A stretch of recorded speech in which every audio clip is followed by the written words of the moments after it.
ആദ്യ കാർമികൻ ഗായകനും യുവപൊപ്പനും നല്ല അഭിനേതാവുമായ സത്യദേവൻ ആയിരുന്നു. 1924 മെയ് മാസം എറണാകുളം ജില്ലയിലെ വടക്കൻ കരകോട് സരസ്വതി ക്ഷേത്രം പാഠശാലയിൽ വലിയ ജനസാന്നിധ്യത്തിൽ കുമാരനാശാന്റെ ചണ്ടാലി എന്ന കാവ്യം ആസ്പദമാക്കി സത്യദേവൻ തൻ്റെ ആദ്യത്തെ കഥാപ്രസംഗം നടത്തി. വലിയ വിജയമായിരുന്നു. ഇത് ഇന്നത്തെ കാര്യം കണ്ടറിയണം. വി.ഡി. രാജപ്പൻ്റെ കഥാപ്രസംഗം ഇഷ്ടപ്പെട്ടുണ്ടാകും. ആദ്യമായി ഞാൻ അവതരിപ്പിക്കുന്ന കലാരൂപമായതുകൊണ്ട് അത് നിങ്ങളിൽ നിന്നുള്ള പ്രതികരണം പെട്ടെന്ന് എടുക്കരുത്, സാവധാനമായി. ഈ കഥാപ്രസംഗം കിടക്കാം. പശ്ചാത്തലം അതിമനോഹരവും സ്വച്ഛസുന്ദരവുമായ ഒരു ഗ്രാമീണ അന്തരീക്ഷം. ശബ്ദം കൊണ്ട് പകരും രാവും നിശബ്ദത. ഈ പശ്ചാത്തലത്തിലൂടെയാണ് കഥ നടക്കുന്നത്. രാവിലെ കിളികളുടെ നാദവും സന്ധ്യയായ ടിവിയുടെ ശബ്ദമല്ലാതെ ആ ഗ്രാമത്തിൽ മറ്റൊന്നും കേൾക്കാനില്ല. അവിടെ 2 കുടുംബങ്ങൾ ഒരു കോമ്പൗണ്ടിൽ ഒരുപോലെ കഴിയുകയാണ്. ഒരു ആചാര്യരുടെയും പൂജാരിയുടെയും വീടുകൾ. എന്ത് കാര്യത്തിനും അവർ ഒന്നിച്ചിട്ടാണോ? അതാണ് സ്നേഹബന്ധം. ദൈവവിശ്വാസത്തിനും അവർക്ക് എതിരഭിപ്രായമില്ല.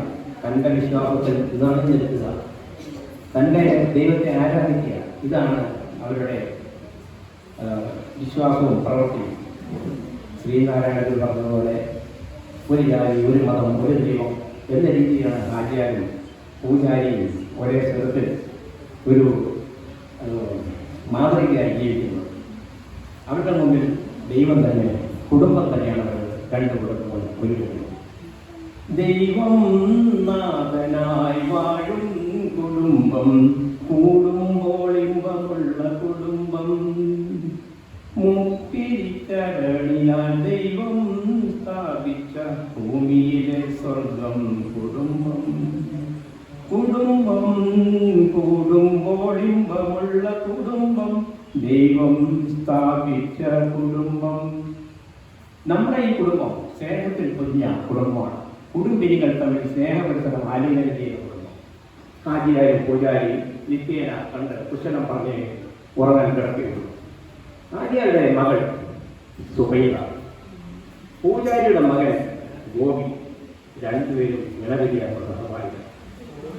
ചെറുപ്പം മുതലേ കുട്ടികളാണോ? സുബൈദ മൂക്കൊലിപ്പിച്ച് നടക്കുന്ന കാലം മുതൽ ഗോപി അവിടെ സഞ്ചരിക്കാണ്.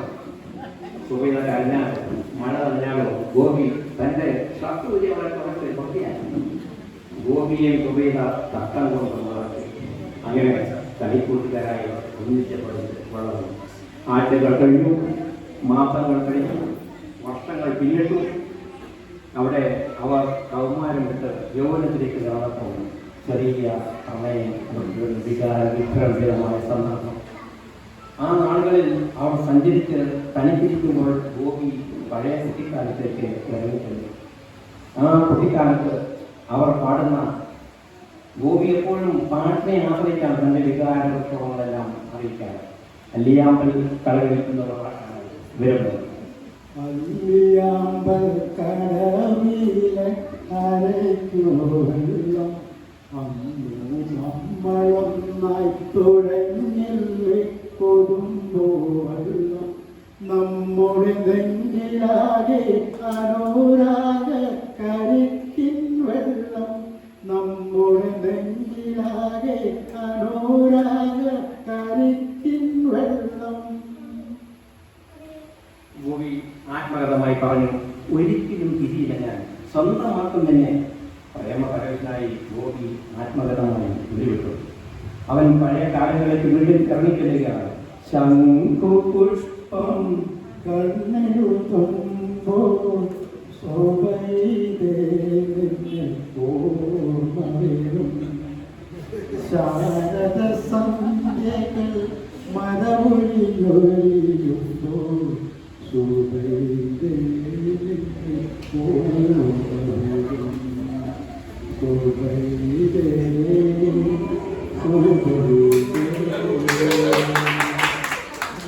ഇരുവരുടെയും വീടിന്റെ മധ്യഭാഗത്തായി ഒരു കുട കമത്തിരിക്കുന്ന പോലെ പടർന്ന് പന്തലിച്ച് നിൽക്കുന്ന ഒരു മാവ്. ആ ആ മാവിൻ്റെ ശിഖരങ്ങൾ നിലമുട്ട നിൽക്കുന്നതുകൊണ്ട് ആ മാവിന് കൂടാരത്തിൽ ഇരുന്നുകൊണ്ട് ഇരുവർക്കും തങ്ങളുടെ സ്നേഹം പങ്കുവെച്ച് ദിവസങ്ങൾ കഴിച്ചു. മാസങ്ങൾ കഴിഞ്ഞു, വർഷങ്ങൾ കഴിഞ്ഞു, സ്നേഹത്തിൻ്റെ ഊഷ്മള ദിനങ്ങൾ അവർ ആസ്വദിച്ചു. അത് പ്രണയമായി മാറി. ചുള്ളിയോടുള്ള മുടികൂടി വൈദ്യ പൊട്ടിച്ച നിർത്തിയതുപോലെ ആ സ്നേഹബന്ധം മാറ്റാൻ കഴിയില്ല. അത്രയും ബലത്തിലാണ് അവരുടെ ആ വിശ്വാസവും അവരുടെ പ്രണയവും അവരുടെ സ്നേഹവും എല്ലാം. അങ്ങനെ സുബൈദ പ്രായപൂർത്തിയായി. അഴകിൽ അഴകി അഴകിൽ തീർത്തൊരു ശിലയഴകി, അഴകി അഴകിൽ തീർത്തൊരു ശിലയഴകി, മലരേ എന്തൊഴിലിൽ വീഴും പരിമലരേ. ഗോപി സുബൈദയെ വർണ്ണിച്ചുള്ള പാട്ടുകൾ തന്നെയാണ് അധികം പാടാറ്. ഇനിയാണ് ട്വിസ്റ്റ്. പ്രായപൂർത്തിയായത് ബന്ധുക്കളും നാട്ടുകാരും അയൽവക്കാരും ബ്രോക്കർമാരും എല്ലാം അറിഞ്ഞു. ഓർമ്മ റിപ്പോർട്ടർ പൊട്ടൻ ചവിട്ടുകളെയും ഈ വില പറഞ്ഞു. പിന്നെ നോക്കണം, വിവാഹാലോചനയുടെ പ്രളയമായി. ആ വീട്ടിലേക്ക് എത്രയോ വിവാഹ ആലോചനയുമാണ് ആളുകൾ കടന്നു വരുന്നത്. അവിടെ ആദ്യമായി ഒരു ചെറുപ്പക്കാരൻ അത്യാവശ്യം തടിയും മണ്ണും ഉയരമൊക്കെ ഉള്ള കടന്നു വന്നു. ആര്യാർ ചോദിച്ചു, ആര്യാർ വീട്ടുവിട്ട് തന്നെയുണ്ട്. ആര്യാർ ചോദിച്ചു, ആരാണ്, എന്താണ് നിങ്ങളുടെ പേരെന്താണ്? എൻ്റെ പേര് ബാബു. നിങ്ങൾ എന്താ ചെയ്യുന്നത്? ഞാൻ പണം കൈയാളുന്ന ആളാണ്. പണം കൈയാളുക എനിക്കൊന്ന് മനസ്സിലായില്ല. സ്വയം പരിചയപ്പെടുത്തിക്കൊണ്ട് ബാബു പറഞ്ഞു, ഞാൻ ഓർമ്മച്ചെപ്പിൻ്റെ കല്യാണിയാണ്. 1000 എൻ്റെ കയ്യിൽ വരും. അത് അതുകൊണ്ട് കാര്യമില്ല. സുബൈദയെ നോക്കണമെങ്കിൽ ഇത് കയ്യിൽ വന്നിട്ട് പോയിട്ട് കാര്യമില്ല. അങ്ങനെ പറഞ്ഞിരിക്കുന്നതാണ്.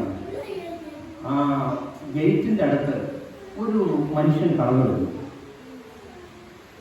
അവിടെ ദല്ലാള് നിൽപ്പുണ്ട്. ദല്ലാള് നോക്കിക്കൊണ്ട് പറഞ്ഞു, ഇത് പഞ്ചായത്തിലെ ഒരാളാണല്ലോ. പലപ്പോഴും പഞ്ചായത്തിൽ ചെല്ലുമ്പോൾ ആ സെക്രട്ടറി സ്ഥാനത്ത് ഇരുന്ന് വലിയ ഗൗരവത്തിലിരിക്കുന്ന ഒരു മനുഷ്യൻ. എന്തെങ്കിലും പേര് ആദ്യമായിട്ട് ചോദിച്ചു, ഷംസുദ്ദീൻ.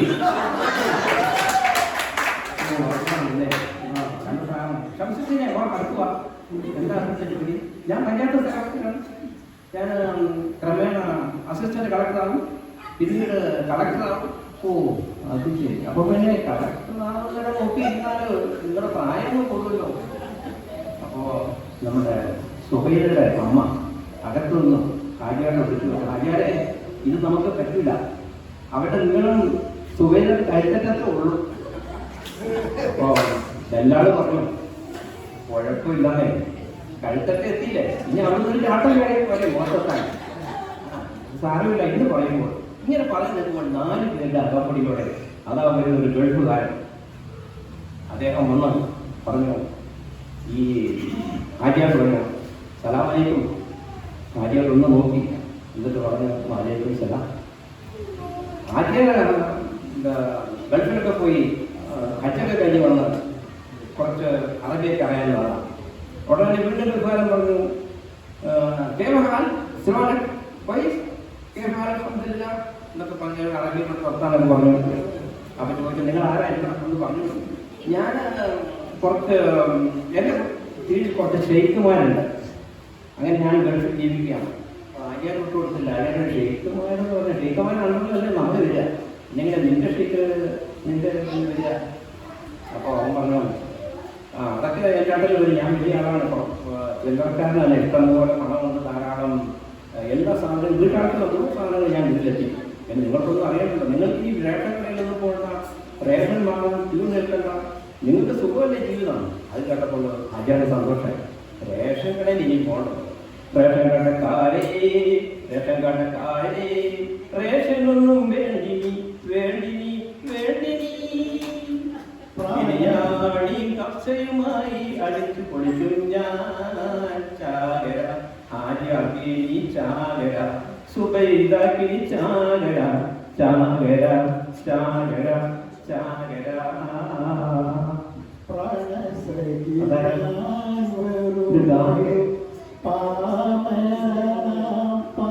ഒരു പ്രാണസഖി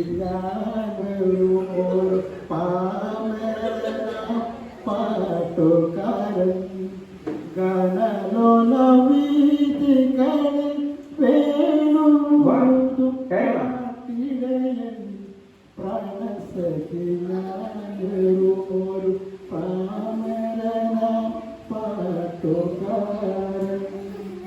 ഈ ഗായകനാരാ?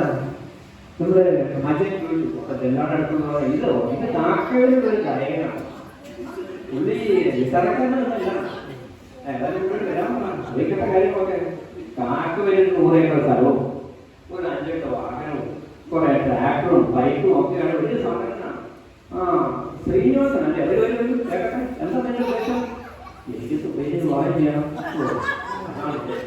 ഈ സുബൈരി അല്ലാതെ നിങ്ങൾ കാക്ക എവിടെ ആരെ കിട്ടിയില്ല? ഇവിടെ ഒരു പെണ്ണ് മാത്രമേ ഉള്ളൂ.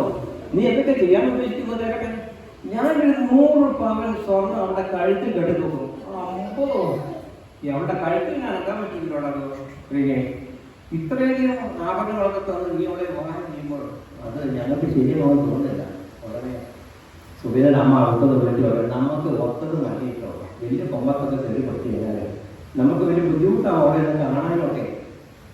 ഇതെല്ലാം വിവരങ്ങളെന്ന് പറഞ്ഞ പരവശനായി നമ്മുടെ ഭൂമി എന്ത് ചെയ്യണമെന്ന് അറിയാതെ വീർപ്പ് നോക്കി എല്ലാം തകർന്നു. എൻ്റെ ഓർമ്മകളും പ്രതീക്ഷകളും ഒക്കെ തകർന്നറിയുമോ ഓർമ്മകളായി മാറുന്നു എന്നുള്ള നാശകരമായി ഭൂമി അവിടെ അവൻ എൻ്റെ പാട്ടിൽ കൂടിയാണ് എല്ലാം അവതരിപ്പിക്കുക. ഓർമ്മകളേ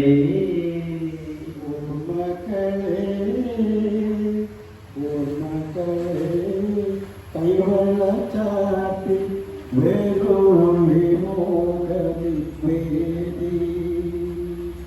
ഏതോ ശോകന്ധരാഗം ഏതോ ഗന്ധർവം പാടുന്നു. ഓർമ്മകളെ കൈവളച്ചാട്ടി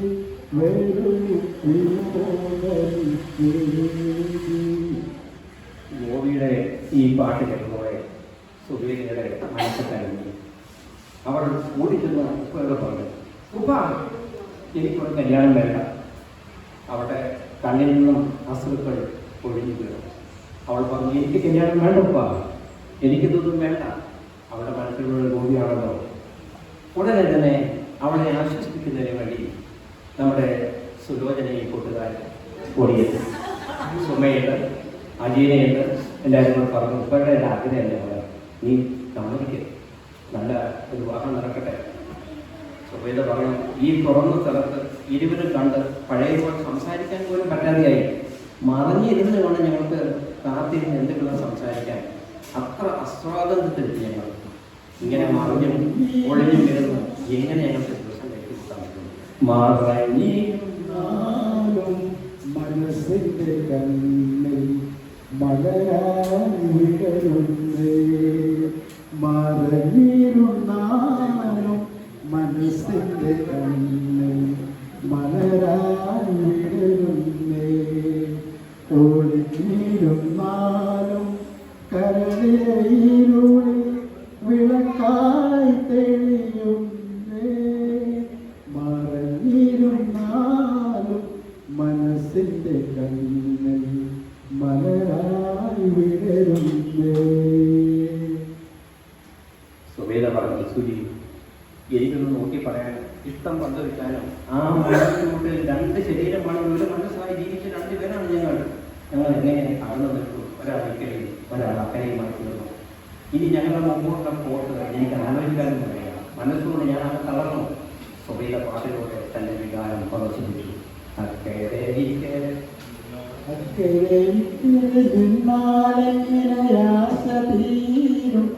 നിങ്ങളുടെ ആശ തീരും. ഒന്നുകിൽ അക്കരെ അല്ലെങ്കിൽ പെൺകിളിക്കരെ. പൊയിലമാലി അയിലെ സമാലി, പൊയിലമാലി അയിലെ സമാലി. അക്കരെ ഇക്കരെ നിന്നാലെങ്ങനെ ആശ തീരും, നിങ്ങളുടെ ആശ തീരും. ആ വീട്ടിലേക്ക് വരുന്ന ആളുകൾ ചിന്തയൊന്നുമല്ല, ഒരുപാട് ആളുകൾ വന്നുകൊണ്ടിരുന്നു. ആദ്യം നോക്കിയപ്പോൾ ഒരു ക്യാമറയുമായിട്ട് ഒരാൾ കടന്നു വരുന്നു. അപ്പോൾ അപ്പോൾ അടുത്ത് നിന്ന പെണ്ണാൾ പറഞ്ഞു, അത് ക്യാമറ കേട്ടിരിക്കുന്നല്ലേ, രവിയാണത്, രവി. രവി പറഞ്ഞു. അവിടെ നിന്ന് നമ്മുടെ ഹാജിയാർ പറഞ്ഞപ്പോൾ എന്താ ചെയ്യുക, ഇങ്ങനെ എല്ലാവരും കൂടെ വന്നാലും അത് കഴിഞ്ഞ് കുറച്ച് കഴിഞ്ഞപ്പോഴുണ്ട് ആ രവിയുടെ പിന്നാലെ ഒരാൾ തൂവാല ഇങ്ങനെ കരുതി. ഇതാരാണ്? അപ്പൊ പറഞ്ഞു ഇത് നമ്മുടെ മേനങ്ങാടിയിലെ ജോയി എന്ന് പറയുന്നത്. മൂപ്പരത്തെ തൂവാലയൊക്കെ ഇങ്ങനെ കഴിക്കും. അത് പുള്ളിയുടെ കളിയാണ്. പുള്ളി തൂവാല കൊടുത്ത് അത് വാങ്ങിക്കഴിഞ്ഞാൽ ആ പ്രണയം വിജയിക്കും. ഇതാണ് അത് കഴിഞ്ഞ് അതിന് തൊട്ട് പിന്നാലെ രണ്ടുപേരും ഒരു മാലയിട്ട് വരുന്നു. സാധാരണ എല്ലാവരും ഓരോ മാല കഴുത്തിൽ തൂക്കിയല്ലേ വരിക. ഇതെന്താ രണ്ടുപേരും കൂടെ ഒരു മാല, രണ്ട് മാലയ്ക്ക് ഓർഡർ കൊടുത്താണ്. പക്ഷെ ഒരു മാലയെ കെട്ടിയുള്ളൂ. ആ മാലയുടെ അറ്റത്ത് ഒരു എംബ്ലമുണ്ട്. അതിൽ എഴുതി വെച്ചിരിക്കുന്നത് എഞ്ചിനീയർ ആരാ? ഇബ്രാഹിമും വേണുവും. ഇവര് രണ്ടുപേരുമാണ് കടന്നു വന്നത്. അപ്പോൾ അവരെയും അവർക്ക് ബോധിച്ചില്ല. ആചാര്യർ പറഞ്ഞ അടുത്താണാരാ? അങ്ങനെ നോക്കിയപ്പോഴാണ് ഈ പ്രകൃതിയെ തന്നെ സ്നേഹിക്കുന്ന ഒരാളാണ്. പ്രകൃതി സ്നേഹി. അദ്ദേഹം മേനങ്ങാടി ഹൈസ്കൂളിൽ ഒരു മാവ് വെച്ചു. ആ മാവ് ഇത് പൂർത്തു. പുള്ളിക്ക് രണ്ട് പേരുണ്ട്, രാമകുമാരനും നന്ദകുമാരനും. ആചാര്യോട് ചോദിച്ചു, എനിക്ക് ഈ രണ്ട് പേരുള്ള ആളുകളെ അത്ര വിശ്വാസം മാറിപ്പോ എന്നാലും നോക്കാം. അതിനിടയ്ക്ക് ഒരു KSRTC ജോലി ചെയ്യുന്ന ഒരാളാണ്. എൻ്റെ പേര് കറിയാസ്. ഞാനാണ് KSRTC ജോലി ചെയ്യുന്നത്. ഞാൻ ഈ ഇന്ത്യ മുഴുവൻ ഇവിടെ കൊണ്ട് സഞ്ചരിപ്പിച്ചോളാം, എനിക്കാണ് വിവാഹം ചെയ്തത്. ആചാര്യ ബോധിയായില്ല. അത് കഴിഞ്ഞ ഉടനെ ഒരു കുപ്പിയുമൊക്കെ കഴിയുന്നത്. ഇതാണ് ഇതാണ് ഒരു കുപ്പിയൊക്കെ കടയിൽ. അത് സെബാസ്റ്റ്യൻ ഞങ്ങൾക്കറിയില്ലേ? ആരിസ്റ്റോസ് പണ്ട് ധരിച്ചിരുന്ന സെബാസ്റ്റ്യനാണ്. ഈ കുപ്പിയോട് നടക്കുന്നതോട് വേറെ കുഴപ്പമൊന്നുമില്ല, കുടിയൊന്നുമില്ല. അവസാനം ആചാര്യം അടുത്തു. അങ്ങനെ ഇരിക്കുന്നതാണ് നല്ല വെളുത്ത ഷർട്ടും വെള്ള മുണ്ടും കൊടുത്ത് ഒരു തട്ട വീശക്കാരൻ പറഞ്ഞു വരും. അയാൾക്ക് വളരെ ഇഷ്ടപ്പെട്ടു. ഇതാരാണ് ചോദിച്ചത്? പറഞ്ഞു ഇതെല്ലാം പറഞ്ഞു. ഇത് ആരാണ്? മേനങ്ങാടിക്കോട് നടന്നതാണ്. ഓ അത് ശരി. എൻ്റെ പേര് ജലീൽ. കൊള്ളാം. ജലീലാണല്ലോ.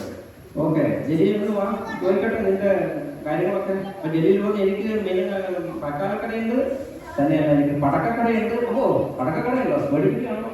ആ പിന്നെ മറ്റൊരു കെട്ടിടങ്ങളുണ്ട്, വീടുണ്ട്, സ്ഥലമുണ്ട്, എല്ലാം ഉണ്ട്. ഓ ഇഷ്ടപ്പെട്ടു, നന്നായി. ഈ ജലീലിനെ ആയിക്കോട്ടെ നമ്മുടെ മരനായിട്ട് കരുതിട്ട് ഈ കൂടുതലൊന്നും ആലോചിക്കാനില്ല, നല്ല പയ്യനാണ്. അപ്പോൾ അകത്തൊന്നും സ്വകീയത അമ്മ പറഞ്ഞു, ജലീൽ മതി. കാരണം നമ്മുടെ കടയിൽ മരുമാനായിട്ട് വന്നു കഴിഞ്ഞാൽ കടയിൽ തന്നെ എന്ത് പണിക്കും എടുക്കാമല്ലോ. നിങ്ങളെടുത്ത് വന്നിട്ട് 50 രൂപ 100 രൂപ വിലവ് വാങ്ങണം, എനിക്ക് അരി മേടിക്കണം, കാപ്പിപ്പൊടി മേടിക്കണം, ഇതൊന്നും ആവശ്യമില്ല. ഈ മരുമനെ വന്ന് ഇഷ്ടംപോലെ സാധനം എനിക്കൊക്കെ എടുക്കാമല്ലോ. ആ അത് ശരിയാണ്. തന്നെ നമ്മുടെ സുരു ഇങ്ങനെയാണ്, കടയിൽ ചെന്ന് ഇഷ്ടമൊക്കെ എടുത്തോണ്ട് പോകും. അപ്പോൾ അതിനൊന്നും പൊള്ളിക്കും, പരാതിയില്ല, പ്രശ്നമില്ല. അപ്പോൾ ആചാര്യ പറയും, കൂടുതൽ ആലോചിക്കാനുള്ള കല്യാണത്തിൻ്റെ പന്തൽ റെഡിയാക്കിക്കൊള്ളൂ. അപ്പോഴത്തേക്ക് ഓടി കൊണ്ടു. ആചാര്യ എനിക്ക് സുഖരെ ഇഷ്ടമാണ്, എനിക്ക് അതിന് വിവാഹം ചെയ്തു തരണം. ആചാര്യ പറഞ്ഞു, ഞാൻ വാക്ക് പറഞ്ഞു പോയി ഗോപി, ഇനി നിവൃത്തിയില്ല.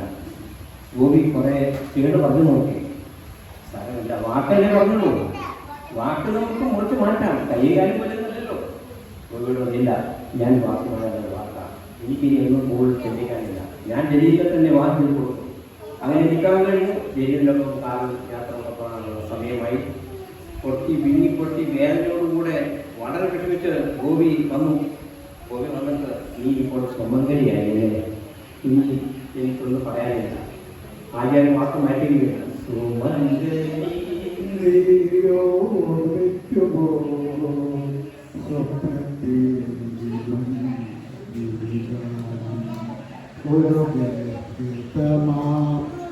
മനസ്സിലും ഒരു പ്രേമ കഥയിലെ ദുഃഖഗാനം സുമംഗലി നിയോർമ്മിക്കുമോ സ്വപ്നത്തിൽ.